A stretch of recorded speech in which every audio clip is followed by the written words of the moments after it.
नमस्कार मित्रांनो, स्वागत आहे तुमचं आपल्या यूट्यूब चॅनलवर. आज आपण निघलोय भंडारदरा येथे. आज आपल्यासोबत आपले मित्र निखिल भाई, हॅलो, बबलू, हाय, अरे भाई. चला तर मग प्रवासाला आपल्या सुरुवात करूयात. गणपती बाप्पा मोरया, मंगल मूर्ती. मोरया.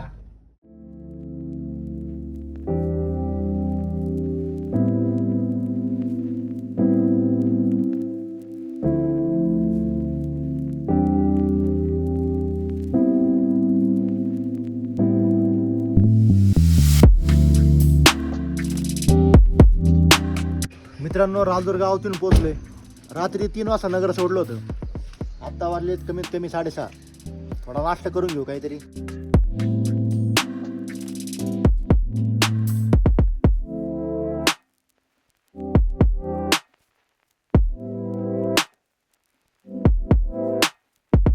गरमागरम नाश्ता करून रंधाफळच्या दिशेने निघालो.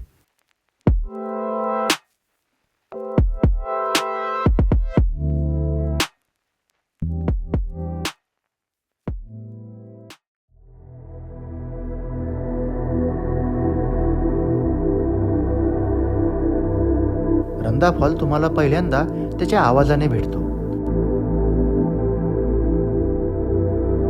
काळ्या कातळावरून कोसळणारे हे पाणी फक्त नजारा नाही, तर ही सतत बदलणारी मूर्ती आहे. कधी उग्र स्वभावाची तर कधी कोमल.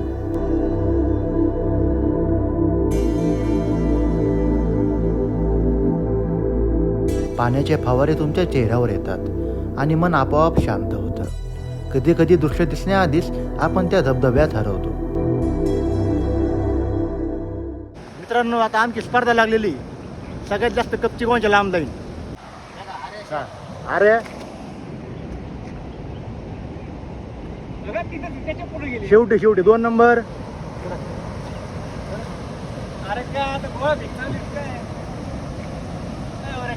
हळू ये, वास चल, सोड. डायरेक्ट नगरला गेला असेल. निखिल भाई, एक मिनिट.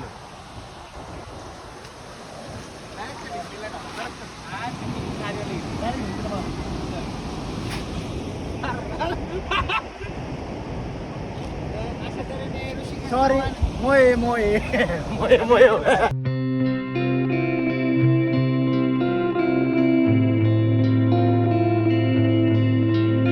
कसं वाटलं अरे?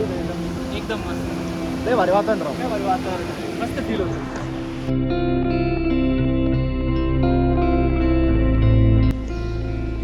मित्रांनो, रंधाफळच्या बाजूला हे मंदिर आहे देवीचं. सकाळ सकाळ एकदम प्रसन्न वातावरण आहे.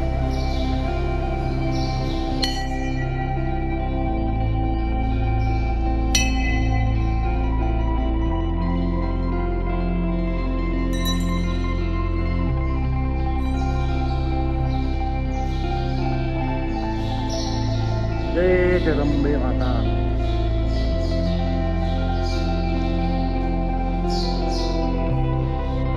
या ठिकाणी थोडा वेळ घालवून भंडारदरा धरणाच्या दिशेने निघालो.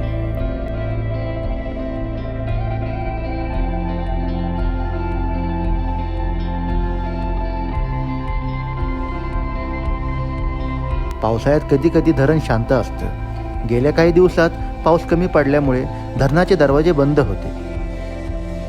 या धरणाच्या ओव्हरफ्लोमुळे खालच्या बाजूस अमरेला फॉल्स तयार होतात. भंडारदरा धरण हे ब्रिटिश काळात बांधले गेले असून त्याचे काम 1910 ते 1926च्या सुमारास पूर्ण झाले होते.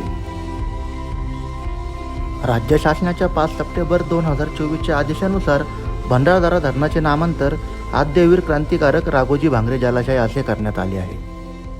धरण पाहून बाजूलाच असणाऱ्या आर्थर लेकच्या दिशेने निघालो. मित्रांनो, आज पाणी जरा शांत आहे. हलका आणि गार वारा यांचं मस्तपैकी गणित जुळलंय. वाऱ्याची झुळूक चेहऱ्याला सुखद अनुभव देत होती.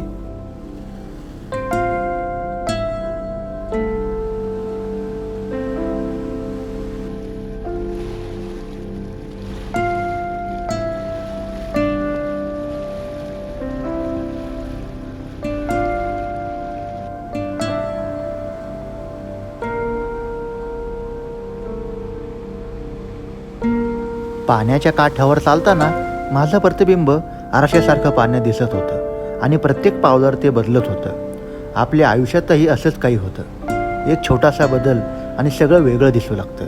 कधी थांबा आणि स्वतःला ओळखा, कारण पाण्यातली प्रतिमा चेहऱ्यासोबतच मनाचंही दर्शन घडवते.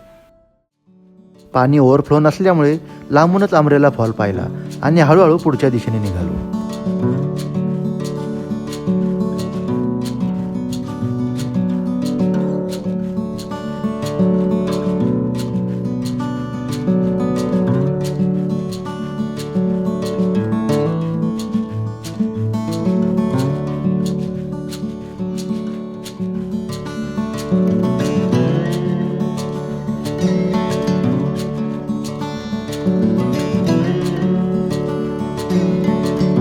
पर्यटक मस्तपैकी निसर्गाचा आनंद लुटत होते. थोड्या वेळातच आम्ही फॉरेस्टच्या चेकपॉइंटला पोहोचलो.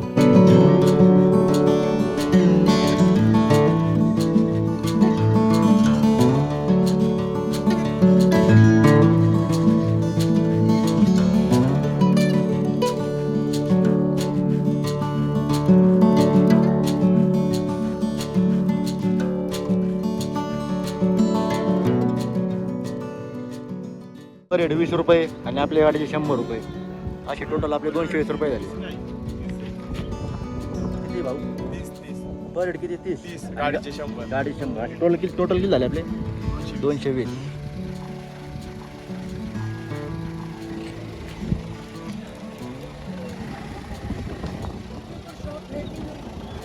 पुढं दुकान आहे तो? आहे ना? ओके दादा, धन्यवाद. वसुंधरा फॉलच्या दिशेने निघालो.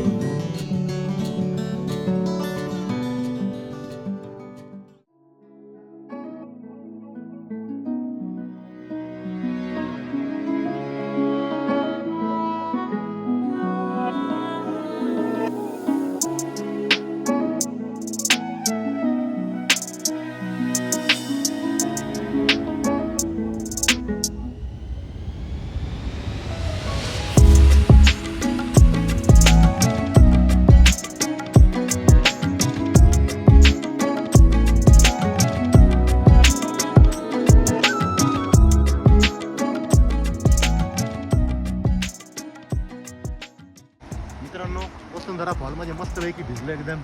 सगळे कपडे ओलले आहेत. आता मस्तपैकी गाडीकडे जाऊ, कपडे बिपडे चेंज करू. आणि ऊन पण पडले मस्तपैकी.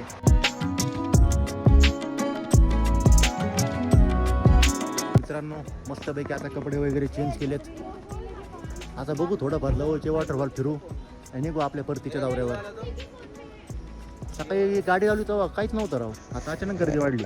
आज सोमवार असून पण.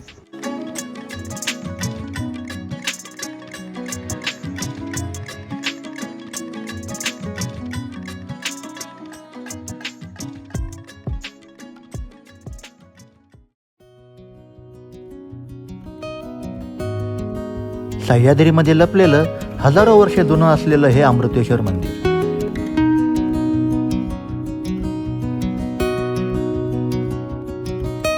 अमृतेश्वर मंदिर हे रतनवाडी गावात असून अहिल्यानगर जिल्ह्यातील एक प्राचीन शिव मंदिर आहे. शिलाहार राजघराण्यातील राजा झांजने बांधलेल्या 12 शिव मंदिरांपैकी हे एक मंदिर आहे. मंदिराच्या गाभाऱ्यातील शिवलिंग नेहमी पाण्याच्या खाली असते, त्यामुळे या मंदिराला अमृतेश्वर नाव मिळाले, जिथे भगवान शंकरांना अखंड अमृत स्नानाचा जलाभिषेक होत असतो. काळ्या दगडावरची हेमाडपंथी शैली व दक्षिण भारतीय वास्तुकलेचा संगम प्रत्येक भिंतीवर व प्रत्येक खांबावर सूक्ष्म कोरीवकाम आपले लक्ष वेधून घेतं.